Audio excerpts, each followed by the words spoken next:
এই মালাখি বলেছিলেন ঈশ্বর তাঁর পরিত্রাতা পাঠানোর আগে একজন দূতকে পাঠাবেন যে তাঁর আসার পথ তৈরি করবে। আর তাই যোহন যিশুর আগে এলেন এবং জর্দন নদীর তীরে প্রচার করতে লাগলেন। যোহন বললেন, ঈশ্বরের আগমনের পথ তৈরি করো। ঈশ্বর বিশেষ একজনকে পাঠাচ্ছেন তাঁর প্রজাদের জন্য। তোমাদের মন পরিবর্তন করো। এতদিন যেসব মন্দ কাজ করেছ তা থেকে ফিরে এসো আর বাপ্তিস্ম নাও। তার কথাই লোকেরা মানল।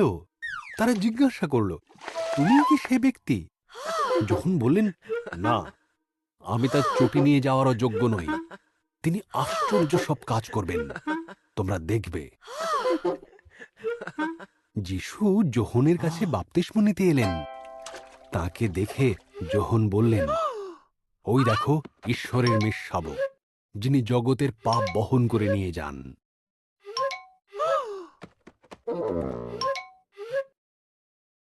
যিশু যোহনকে বললেন, আমাকে বাপ্তিস্ম দাও।